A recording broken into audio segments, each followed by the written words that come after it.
Napakalaki ng aming kalaban guys. Napakalaking balyena. Saan kaya yun? Andyan lang sa tabi-tabi. Mukhang dalawa pa.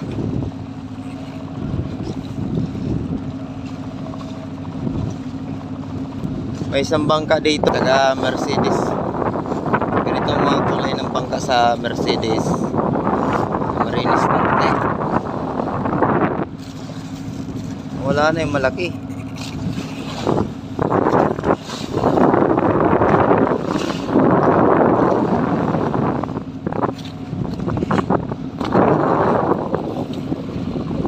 Ano, amot na? Madami na.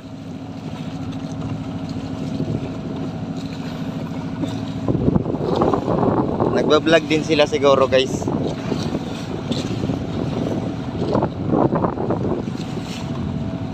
Katali lang sila sa sa buya. Napakahina ng kain. Ito nga, at may kunting dawi din. Mga pirit. Ayan o. Pampain lang naman sa bahura ang kailangan namin, mga kapising. Ayan o.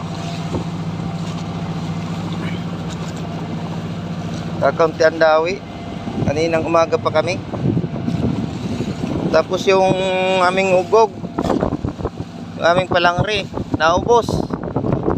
Dinawian ng malalaki na gulyasan. Tatlong piraso lang ang aming naisampa. Ando na, malayo na yung balyena. Halos hindi nakita ng aking dalawang mata. Pahirapan ng paghuli ng pain.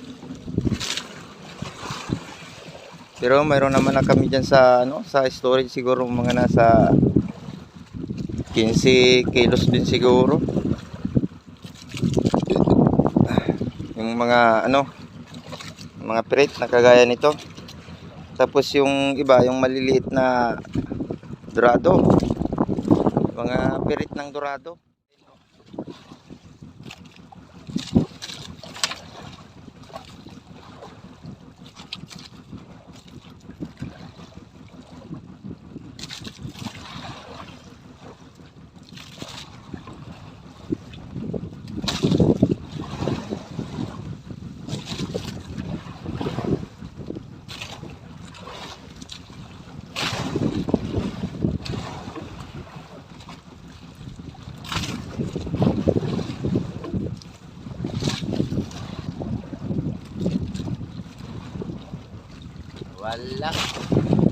Walang tumawi. Yung guys, bali hindi na na-videoan yung ibang huli. Pabahura na kami. Sapat naman na siguro tong pampain.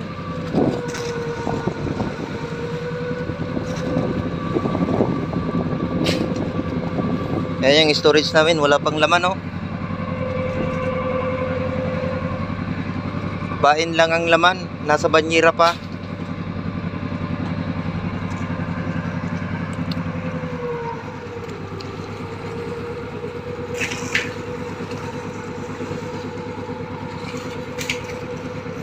Ayan guys, sana swertin tayo sa bahura. Tuwanan na namin dyan yung ating mga kaibigan. Sila na muna bahala dyan. Hindi naman sila nagbabahura.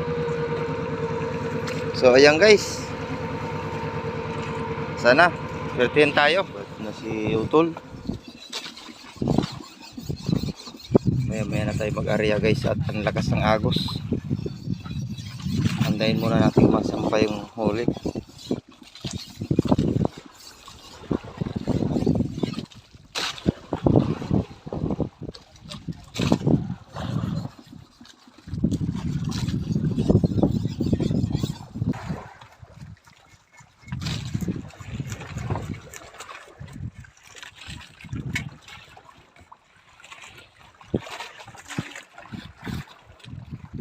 Malalim.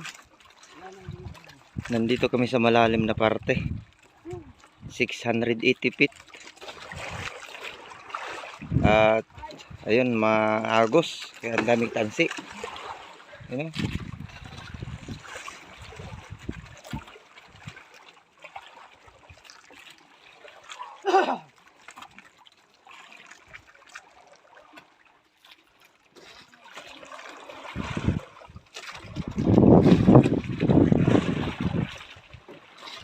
Malapit na. Malapit lang. Kapuyong. Kapoy na, kapoy.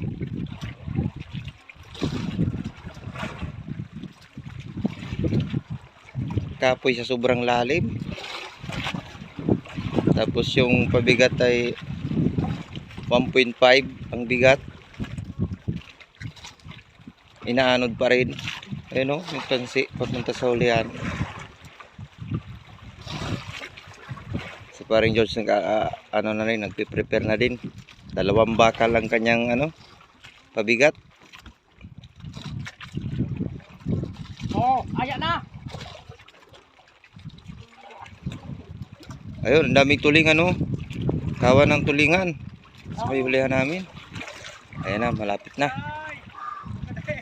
Ay! Mamatay ako! At- Ako'y mamamatay! At agape. Ayun, pulahan. Ayun, sa malayo, sa may hulihan. Ayun pulahan. Boy, kunay tansi boy. Ba't sumagi? Malaki.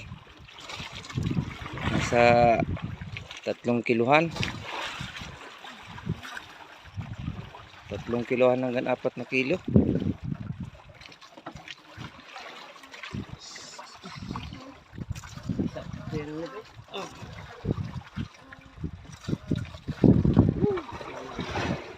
Ay! Nag-area na din tayo. Nandito na pala yung mga nahuli namin Hindi ko na nang-videohan ng iba. Ayan Kailang piraso na din. Tapos prepare na ng tanghalian. Ayan guys, mag-area tayo.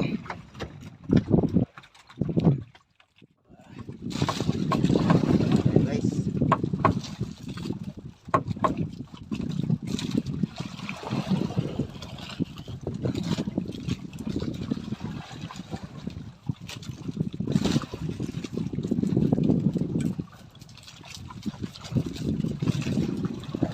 Bakal pala ang ating pabigat. Kasi nga mga agos doon Kasi hulihan.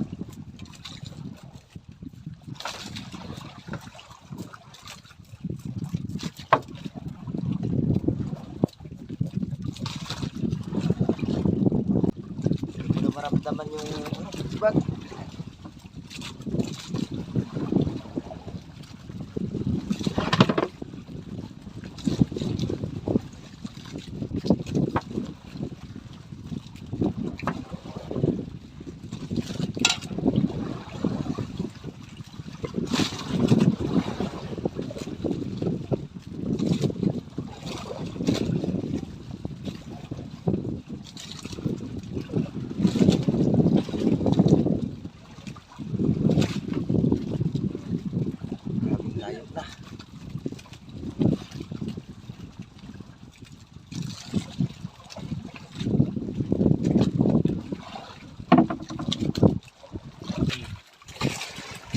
Pahinga muna.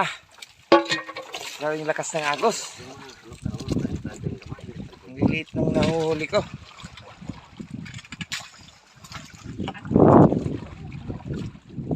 Pahinga muna.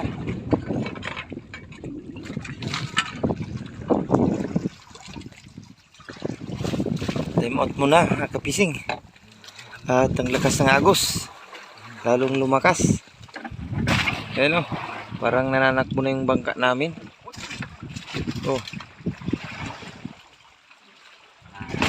Yung tansi ko lalong dumami Malipot na. Malipot na.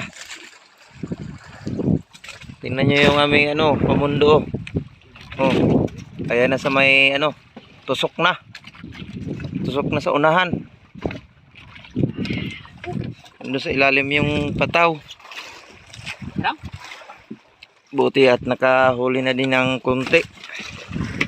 Pero ano pa yan? Kulang pa yan. Wala pa sa panggastos yan.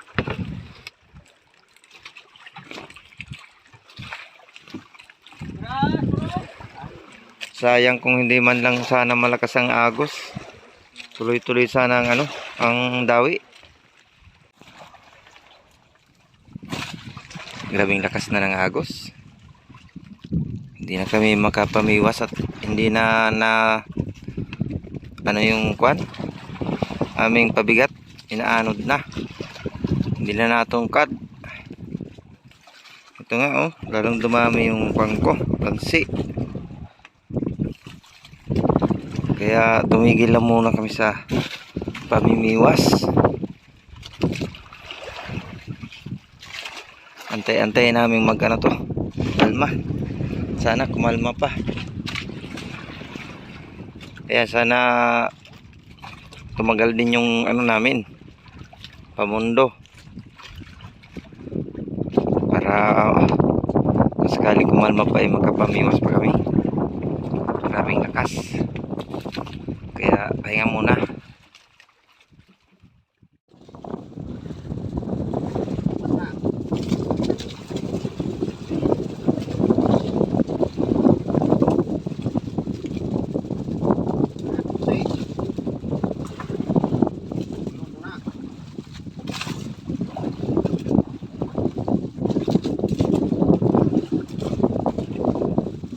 Sabon. Sabon. Oo. Pero kaya subat ka ginubat na to. Kanya subat ka ginubat.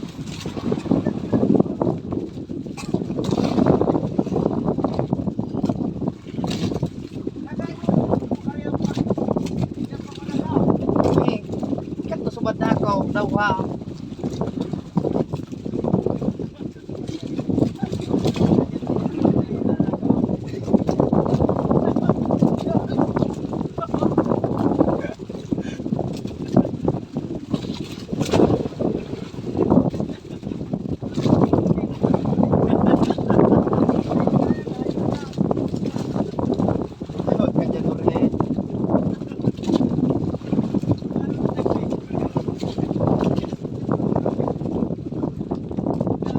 Ay.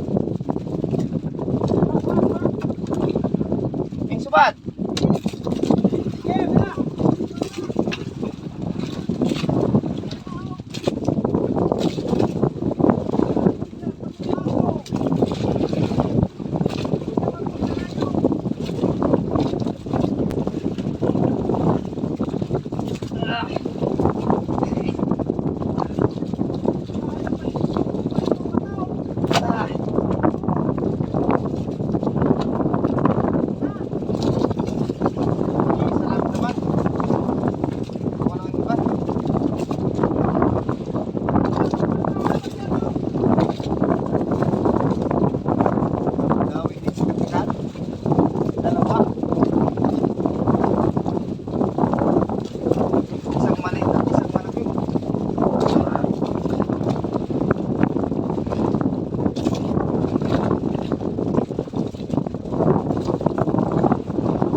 Sulit ko.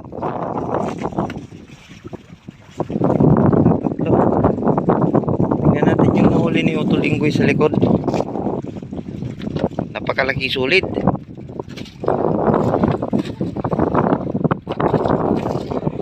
Nakatay duman sa loob. Dito, lagayan. Ayun na. Ayun o. Andun. Sulid. Napakalaki sulid. Ayun o. Grabing laki nito. Oh, yung mga nakukuha sa spear fishing. Mga nahuli ng nag-spear fishing na sulid, yung kulay pula. Siguro mahigit sa 2 kilo ito. Laki. 5 kilo siyang bao. 5 kilo daw sabi ni Pareng George. Dawing-dawi, oh. Malaki talaga ito. Solid to, oh. Solid na pula. Sulit talagang pula yan. Kami lamang bato. Kakaiba naman sa ano, sa ruby. Kakaiba, parang isda. Parang isda lang din. Ayan mo yung mga ruby, ganyan kulay. Ayan, iba, oh. Kulay brown yung likod. Agay! Sablay! Kulay brown sa likod. Napakalaki, sulit talaga yun. Ayan, oh.